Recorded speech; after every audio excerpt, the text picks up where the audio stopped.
Pessoal, sejam bem-vindos de volta ao curso de Python para engenheiros da Wiki. Eu me chamo Natália Corrêa de Sá e vou ministrar a aula desse módulo para vocês.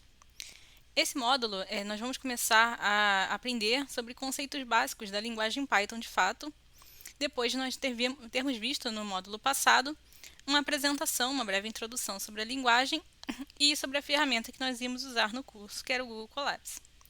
Então, lembrando que o objetivo desse curso é apresentar para vocês essa linguagem Python, que é uma linguagem muito útil no dia a dia de engenheiros, e mostrar para vocês os pacotes que são mais usados para aplicações de engenharia no Python, tanto para o dia a dia de engenheiros do mercado, quanto para o meio acadêmico. Então, ao final desse curso, espera-se que vocês sejam capazes de escrever e entender códigos em Python e poder trabalhar num ambiente colaborativo com códigos em Python. Então, relembrando que a última aula, nós definimos que a linguagem Python é uma linguagem interpretada e orientada a objetos, que foi desenvolvida com o objetivo de gerar uma maior legibilidade no código em comparação com linguagens mais clássicas, como o C++,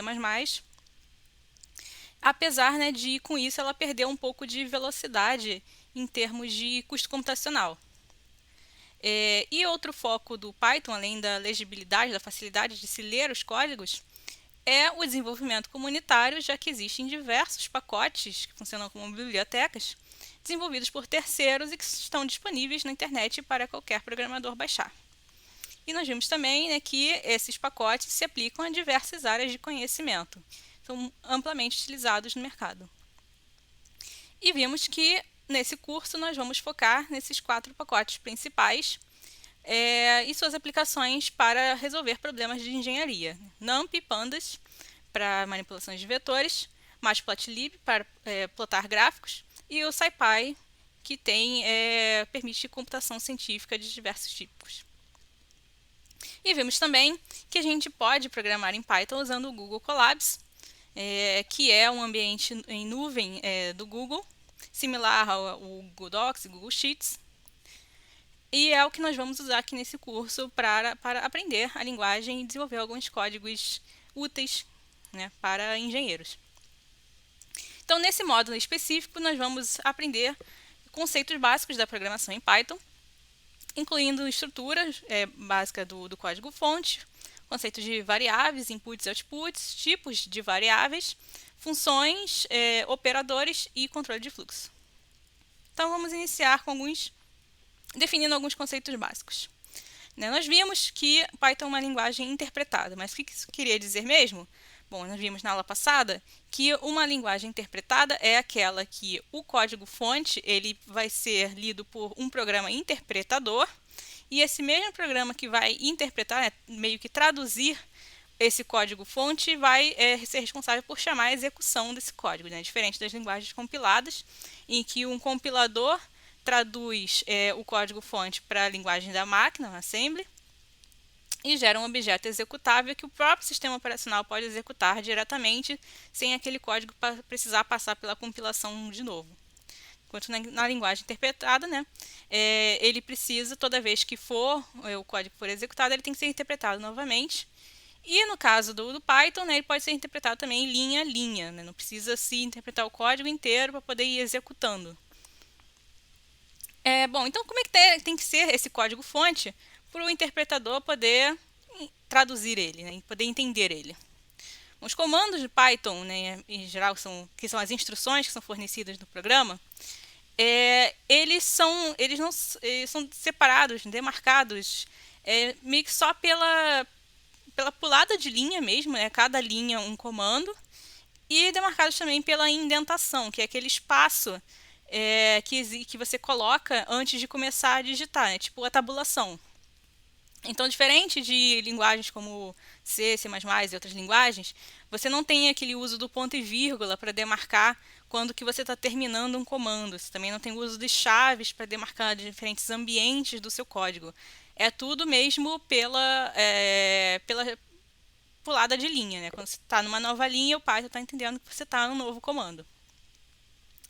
Né, como já falado, as execuções das linhas de código de Python, elas podem ser feitas mesmo linha a linha. Você escreveu uma linha, pediu para executar, executou, escreve outra linha, interpreta e executa de novo. Ou como pode ser também ser escrito um script completo num arquivo de extensão .py, e aí você dá isso para o interpretador para ele interpretar e executar tudo e, né, gerar todos os retornáveis do seu código de uma vez. Bom, então vamos comparar essa estrutura e ver como é que é esse ganho de legibilidade do código no Python. Aí na tela vocês estão vendo um exemplo de comparação do código mais simples de qualquer programador iniciante, que é imprimir na tela a frase Olá, mundo, hello world.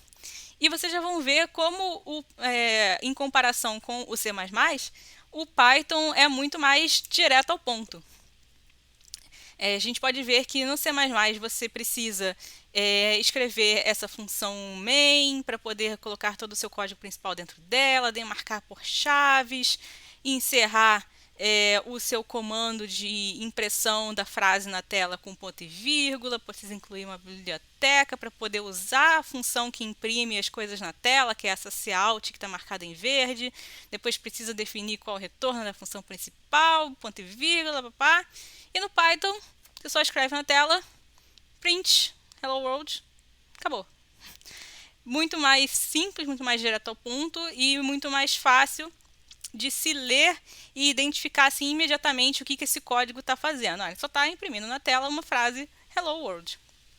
Então esse é o grande ganho do Python.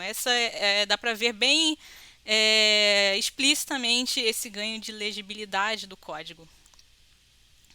Né? E no Python, né, diferente do C++, por exemplo, e de outros códigos, você precisa ter toda a sua sequência de comandos dentro de um arquivo para ele ser depois compilado, executado, tudo aquilo de uma vez só.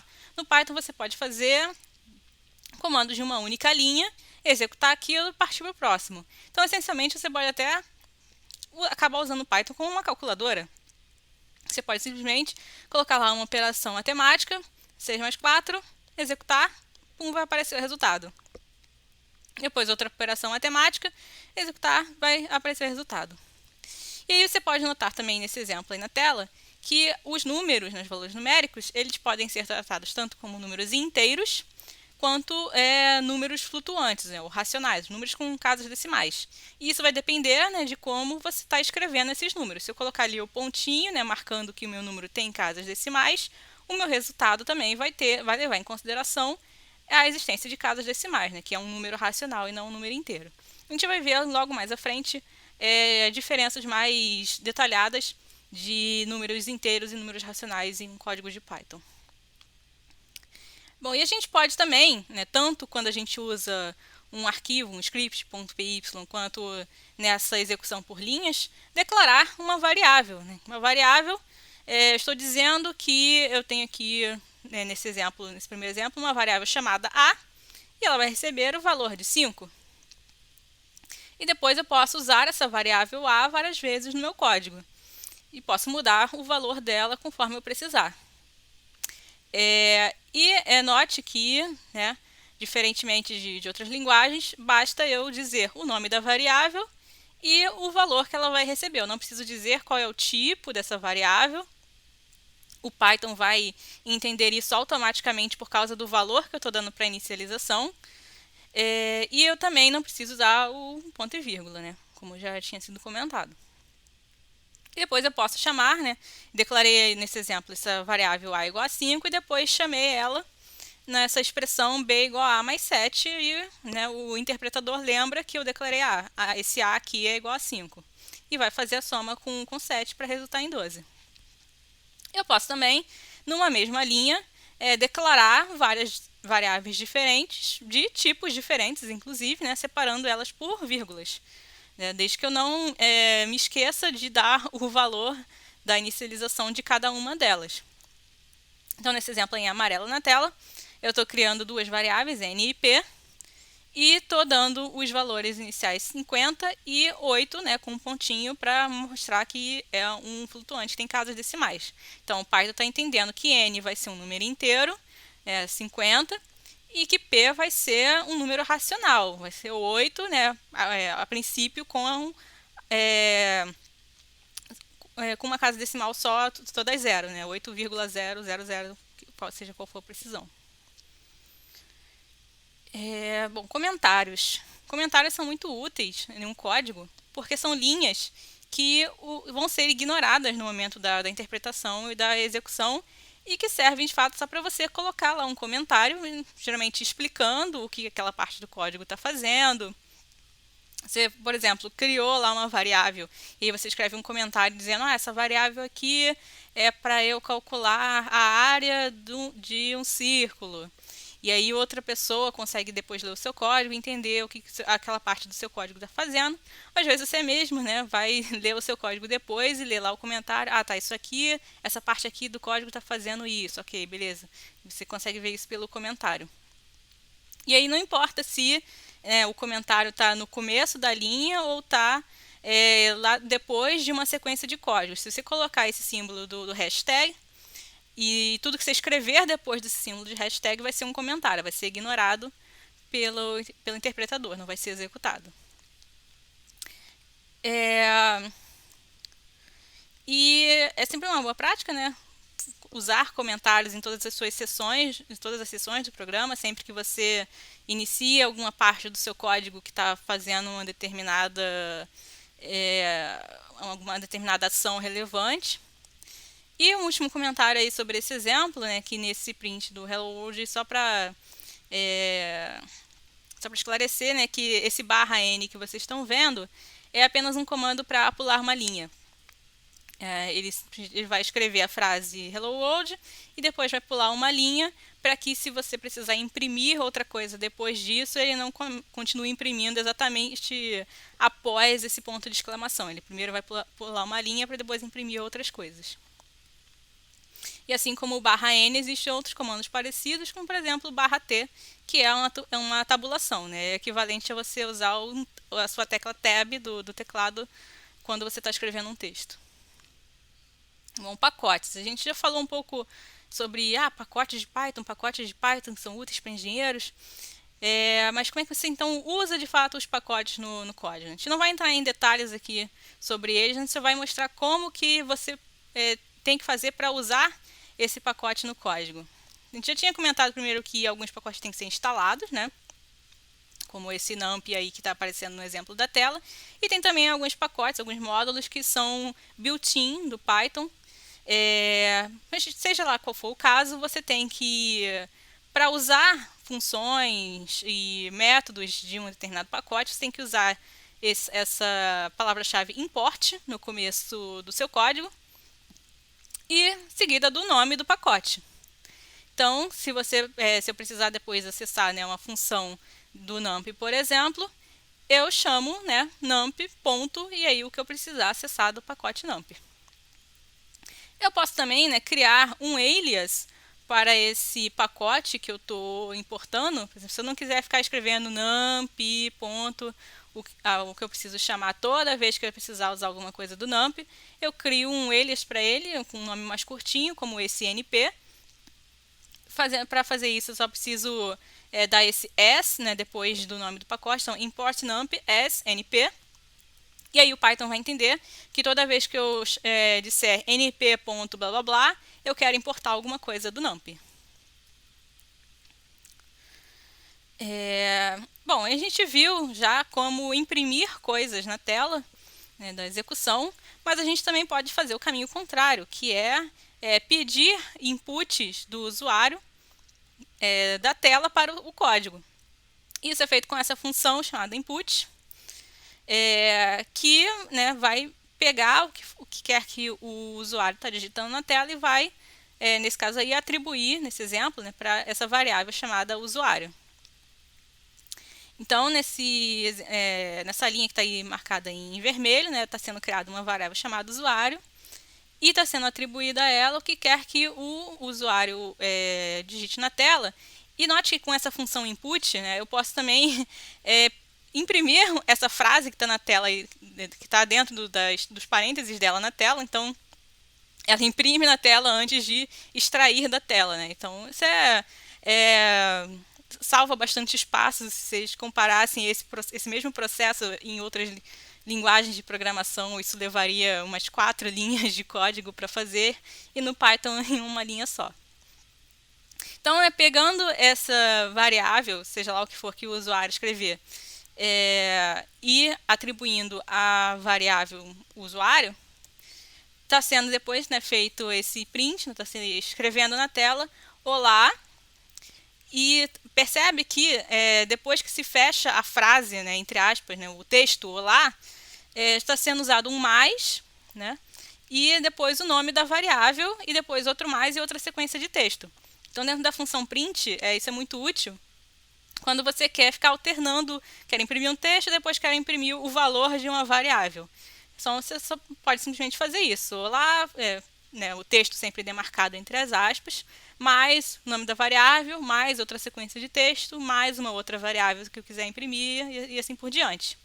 Ou, né, uma outra opção que tem no Python 3, a partir da versão 3, né, do Python, é você só fazer um único bloco de texto, né, e sempre que você quiser indicar onde que eu vou imprimir uma variável, você usa esse abre e fecha chaves, e no final do bloco de texto esse ponto format com o nome da variável que vai ficar naquele espaço ali que as chaves estão marcando. Então o Python vai entender, né, que vai ser o mesmo resultado da linha anterior. Ele vai imprimir na tela olá e o que quer que o usuário escreveu lá, que foi, né, atribuído àquela variável ao usuário. Isso é muito útil e pode ser feito você pode encadear aí um monte de variáveis. Você poderia botar lá olá, abre fecha chaves, depois outro abre fecha chaves, né, imprimir duas variáveis, e depois lá no meu ponto format, usuário 1, usuário 2. Né? Se eu tiver duas variáveis, usuário 1, usuário 2, eu posso imprimir as duas em sequência usando essa mesma função format. Isso é bastante útil. E apenas uma observação, que se você estiver usando a versão 2 do Python, né, o Python 2, o nome da função input, na verdade, ela vai ser raw input, né? Só uma observação. Geralmente, hoje em dia, se usa mais o Python 3 mesmo. Bom, então, vamos seguir aprendendo quais são os tipos de dados exatamente, os tipos de variáveis que existem no Python. As principais, né, são o inteiro, né, que a gente já viu, os números inteiros, aqueles que não têm casas decimais. Os floats, que são, né, os chamados flutuantes, ou que são os números racionais, números que têm casas decimais. Às vezes, em algumas definições, vocês veem sendo chamados de números reais, mas isso não seria exatamente correto, né, porque números reais eles podem ter infinitas casas decimais e num computador isso não é possível, né, tem que ter um limite de casas decimais que esse número pode ter. Um booleano, que é um true or false, um número complexo, uma string, né, que são textos, né, esses exemplos que a gente já tinha visto até agora, o hello world dentro das aspas, ou aquele olá dentro das aspas, tudo que está texto dentro de aspas, né, são strings, variáveis do tipo string. E o none, que é um objeto nulo sem comportamento, e tem alguns usos específicos que a gente vai ver bem mais lá para frente. E a gente vai ver em detalhe algumas informações sobre cada um desses tipos de dados. Mas se você tem, né, como no Python você não define qual é o tipo da variável quando ela é declarada, e você está lá no meio do seu código com uma variável que você já não sabe mais qual é o tipo dela, você pode descobrir esse tipo usando essa função type, que é uma função built-in do Python. Então, nesse exemplo que está aí na tela, tem a minha variável a igual a 5, eu uso type A, e o resultado da execução é que ele vai dizer na tela que essa variável é da classe inteiro. E o que diferencia muito essas variáveis é a quantidade também de memória que é armazenada, que é alocada para armazenar essas variáveis. E o que isso quer dizer? É basicamente o tamanho, o máximo que essa variável pode ter numa determinada máquina. Isso vai variar de computador para computador. Se é uma arquitetura, um sistema operacional de uma arquitetura de 32 bits ou 64 bits. E também, no caso dos flutuantes, isso vai determinar qual vai ser a máxima precisão, né, do seu flutuante, o máximo de casas decimais de precisão que o seu número racional pode ter. Então aqui só uma lista, né, de qual é a precisão, qual é a quantidade de memória alocada para cada tipo de variável. É interessante que no Python um booleano tem 4 bytes, que é bastante coisa. Em outras linguagens de programação só tem 1 byte, porque é simplesmente um true ou false, né? Não tem muita informação ali. Mas é interessante saber que ele tem 4 bytes no Python. Tem um pacote, né, chamado sys, tem diversas informações de sistema, que você pode importar para descobrir na sua máquina qual é a precisão máxima que você pode ter, né, com os seus flutuantes. E também você pode descobrir o chamado epsilon da máquina, que é a precisão máxima dos seus flutuantes. Então, nesse exemplo, quando eu rodei aqui no meu computador, ele deu que é que o máximo que eu posso ter de números do tipo float, eles vão até um expoente de 10 elevado a 308, o máximo, o meu epsilon, cadê? O meu epsilon, né, a precisão é 2.22 vezes 10 elevado a menos 16. Então, isso daí é o máximo de casas decimais que eu posso garantir a precisão de um número float, né, nos meus códigos em Python, antes que ele comece a arredondar esses números. Uma precisão muito boa. E uma última função útil desse pacote sys, que eu gostaria de mostrar também, é o getSizeOf, que, né, a gente não tem esse sys.float.info, né, a gente não tem sys.info para variáveis do tipo complexo, por exemplo, né, números complexos, mas a gente pode saber, né, quantos bytes de memória ele está alocando usando esse getSizeOf para uma variável que for do tipo complexo. Então vamos olhar esses tipos de variáveis com mais calma, né? Os inteiros, como já dito, são números inteiros, não tem casas decimais, e a quantidade de memória alocada neles define apenas o tamanho máximo, né, que esses inteiros podem ter na sua máquina. Então, de acordo com a quantidade de memória alocada para eles, se ele tem tipo n bits, ele pode então armazenar 2 elevado a n valores, né? Lembrando que um byte tem 8 bits. Então, um inteiro com 4 bytes de memória, você pode ter até 2 elevado a 16 valores armazenados no seu inteiro. Tipo, números em sequência, 2 elevado a 16 números em sequência compondo o seu inteiro total. E é importante observar que, mesmo com todo esse tamanho de número, se ainda assim você tentar alocar um valor maior do que essa quantidade máxima permitida no inteiro, você vai ter um erro do tipo overflow, né, que significa que você não vai ter bytes de memória suficientes para alocar essa variável. O seu programa vai retornar um erro. E outra observação sobre os inteiros é que quando você faz uma divisão, né, de números inteiros no seu programa, o seu resultado também vai ser um inteiro. Então, se tiver um resto nessa divisão, esse resto não vai ser considerado, só o quociente que vai ser dado no resultado dessa divisão. E por isso até que existe essa operação específica, né, que é o resto da divisão por inteiro, o módulos, né, em inglês, que é representado por esse símbolo de porcentagem, que é para justamente retornar o resto de divisão, né? Então, a divisão retorna o quociente e essa operação do resto retorna o resto da divisão. Bom, os floats, né, os pontos flutuantes, armazenam números racionais, né, que têm casas decimais. Né, como já havia adiantado, se você quiser armazenar um número que tem mais casas decimais do que a sua máquina vai suportar armazenar, esse número vai ser, na verdade, arredondado.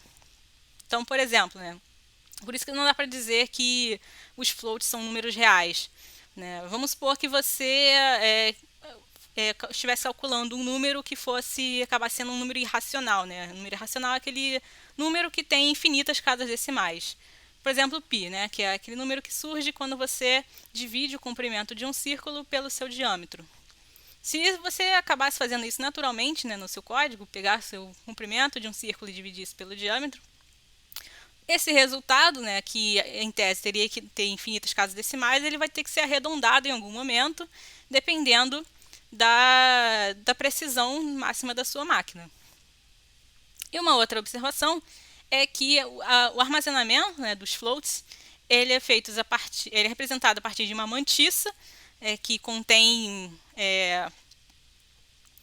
tanto a parte inteira como as casas decimais direto, multiplicado por uma potência, né, de 10 com um determinado expoente. Além do sinal, né, se vai ser negativo ou positivo.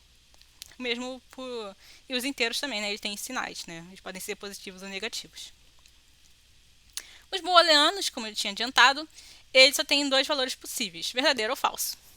Então, eles são usados em operações lógicas, né, quando você quer fazer comparações de valores e verificar se essas comparações são verdadeiras ou falsas. Né? Por exemplo, x é igual a y, isso vai ser avaliado e pode ser verdadeiro ou falso. X é maior que y, x é menor que y, vai ter uma avaliação e vai resultar em um verdadeiro ou falso. Né? E esse verdadeiro ou falso ele é uma variável do tipo booleano. Então, isso vai ser muito usado em condicionais, né? Estruturas do tipo if, que mesmo que você nunca tenha usado programação, talvez você já tenha usado no Excel, né, uma condicional, um C, e aí você dá uma avaliação de uma expressão, né, e diz o que ele tem que fazer se verdadeiro e o que ele tem que fazer se falso. Então, condicionais, né, o if ou C, são extremamente pertinentes em programação.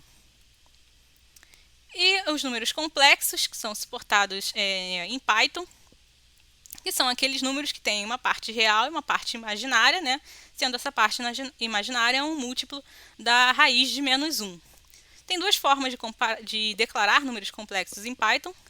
Uma usando essa sintaxe de parte real mais parte imaginária com esse j, né? Esse j que está representando, né, a parte imaginária, que seria, nesse exemplo aí, esse 2 mais 3j, seria equivalente ao número complexo 2 mais 3i. E a outra opção é você usar essa função complex, né, que você coloca então a parte real e imaginária dentro dos parênteses, que também é uma função built-in do Python, você não precisa importar nenhum pacote específico para usar ela. Tá, strings a gente já viu algumas vezes, né, que são aquelas sequências de texto demarcadas por aspas. E elas são nada mais do que sequências de caracteres específicos, né? Caracteres mesmo, né, coisas que tem no seu teclado, letras, números, pontuações. Então, usando o código ASCII, né, os valores de 0 até 127 de inteiro são associados a diferentes caracteres do seu teclado. Então, né, a gente já viu que elas são sempre demarcadas por aspas. E é possível também você, dentro de uma string, né, dessa sequência dentro das aspas, colocar um número ali dentro, ou até mesmo ter um número que é definido como uma string. E aí você tem que tomar cuidado, porque mesmo que se você tiver tipo, um 3 ali entre aspas, você não vai poder fazer somas numéricas com ele, ou operações numéricas com ele, porque o Python vai entender ele como um texto e não como um número. Então tem que ter cuidado com isso. Ao tratar, né, de strings que tenham números no meio. Né? Aquele número ali não serve para fazer contas. A não ser que você converta ele, e a gente vai ver isso posteriormente, né, como fazer conversão. E existe uma função específica no Python, que é essa len, que você pode usar para retornar o comprimento de uma string, né? Quantos caracteres tem dentro de uma string. E assim como string, podem haver também sequências, né, ou listas de outros tipos de variáveis, que não necessariamente vai ser texto. E esse é um tipo chamado lista. Né? Um tipo especial de lista, que é quando todos os caracteres são numéricos, todos os membros, aliás, são numéricos, é o chamado array. E aqui, né, como a gente não está mais falando de string, a gente não está mais falando de texto, porque agora não são mais essas variáveis não são mais demarcadas por aspas, e sim por colchetes ou parênteses, né, que aí eles são chamados de tuples. Então, dentro desses colchetes, cada membro da lista é separado por vírgulas, como nesse exemplo aí dessa variável A. Então, se você usar um type nela, você vai ver que o Python vai dizer que ela é uma variável do tipo lista. E aí, se eu usar a função len, ela vai me retornar com o tamanho dessa lista, que é 5 elementos. E um outro exemplo ali é que, bom, uma string, né? Eu posso usar também a função len. Então, eu usei ali o len para o meu nome. E ele está me retornando que o meu nome tem 8 letras. Não se preocupe por enquanto com esse conceito de arrays. É algo que ainda vai se expandir muito, que a gente vai ver com bem mais detalhes quando a gente for tratar o módulo de NumPy e pandas. E por último, gostaria de mostrar para vocês como é possível gerar números aleatórios em Python. Que é algo muito útil em programação, principalmente quando está desenvolvendo jogos até, ter, né, um elemento aleatório, uma aleatoriedade naquele jogo, para que ele não seja sempre a mesma execução toda vez que você for jogar, né, o que seria um tanto chato. Ou até mesmo em algumas aplicações científicas, você pode querer gerar números aleatórios, por exemplo, para comparar diversas rodadas de um código e ver se uma determinada função que você desenvolveu está conseguindo sempre prever o mesmo resultado, independente da entrada que você está dando. E aí você quer dar várias entradas aleatórias para ver se o seu resultado sempre vai convergir para o mesmo. Bom, mas então como é que você vai gerar essas entradas aleatórias se num computador a ideia é sempre você ter execuções mais previsíveis possíveis?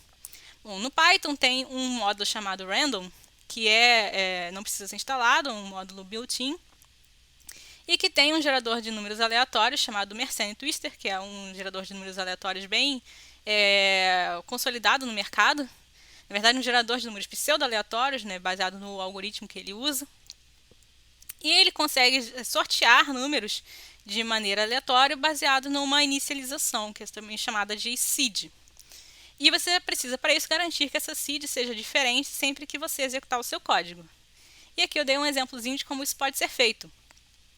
Você importa lá o seu pacote random, né? Eu usei ali um alias, RD para ele, e importei aí esse pacote time. E especificamente importei dele a função time. Então tem o módulo time e a função time do módulo time. Está aí destacado em verde uma outra forma também de fazer importações, quando você não quer importar o pacote inteiro e sim só uma função dele. Então você usa esse from, o nome do pacote, e o import com o nome da função agora, da função específica. Então eu estou alimentando ali para a função seed do pacote random a função time, que me vai retornar o relógio da CPU, né, que não é relógio de horas, de horário, né, de fuso horário, é um relógio de tiques da CPU, da sua máquina. Então, cada vez que isso for executado, ele vai ter um valor diferente de tiques da CPU. Então, isso vai me garantir que a minha seed para o meu gerador de números aleatórios sempre vai ser diferente cada vez que o meu código for executado. E aí eu consigo, né, nesse exemplo, ter essa variável sorteio, que nesse caso aí ela sempre vai sortear um número aleatório entre 1 e 1000. Então, com isso você pode já começar a pensar em fazer joguinhos em Python, que isso é possível com esse algoritmo. Então, antes de encerrar, vamos passar lá para o Google Colabs para testar algumas coisas que a gente aprendeu.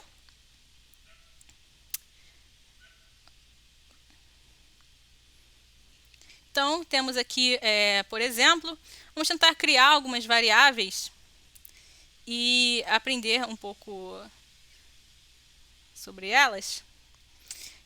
A gente pode pensar, por exemplo, vamos criar aqui, primeiro importar aquele pacote sys, tá aqui um enter, criar aqui uma variável a igual a 5, e vamos pedir aqui para o Python, né, ver se ele consegue identificar que essa variável é um inteiro. Vamos executar isso daqui. E ele identifica que ela é do tipo inteiro. Então, eu posso aqui criar um novo espaço uma nova célula de código aqui no Colabs E tudo que eu já fiz nessa minha primeira célula vai continuar sendo identificado pelo interpretador aqui nessa nova célula. Então, eu posso chegar e falar, talvez aquela sys.get size of, e executar isso. E vai me dizer que esse inteiro ele tem 28 bytes. Então, você pode ver que eu não precisei colocar tudo num único bloco de código. Eu posso fazer aqui múltiplas células e o interpretador de Python ele é capaz de ir executando esse código aqui pouco a pouco, né, em células diferentes aqui no Collabs, sem que ele precise ler tudo num bloco só, né, num script só. Isso funcionaria também num terminal de Python na sua máquina, se você abrir o terminal de Python dentro do terminal do seu sistema operacional. Bom, mas e se eu quisesse que ele me executasse, me retornasse os retornos dessas duas funções, do type e do int?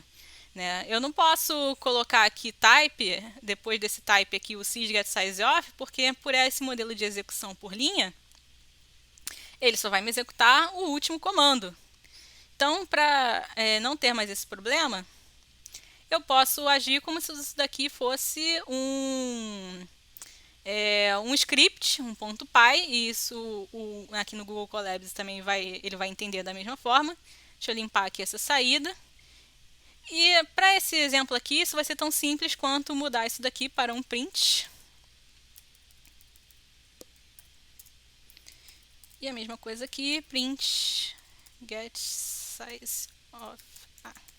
Note que aqui no Google Colabs ele já está fechando todos os parênteses que eu abro, né? Isso é muito importante. É uma qualidade de vida você já ter isso na ferramenta que você está usando, porque é muito importante. Sempre que você abrir uma chave, abrir um colchete, abrir um parêntese, tem que ser fechado, e é uma fonte de muitos erros de programação. Mesmo quando você já não é mais iniciante, mesmo quando você já é bastante experiente. Esquecer de fechar parênteses ou chaves é bem comum. Então vamos executar isso daqui. Eu esqueci de colocar aqui o sys. Vamos executar de novo. E pronto, ele retornou os retornos das duas funções. Então, é até importante que vocês viram agora que a gente sempre, né, quando a gente está importando, usando uma função de um módulo, a gente tem sempre que chamar esse módulo para poder usar a função, senão a gente não consegue usá-la, né, se ela não for uma função built-in. Vamos aqui retornar a apresentação. E por hoje nós vamos ficar por aqui. Na próxima aula nós vamos começar a aprender sobre operadores de Python. Espero que vocês tenham aprendido bastante esses conceitos e a gente se vê na próxima aula.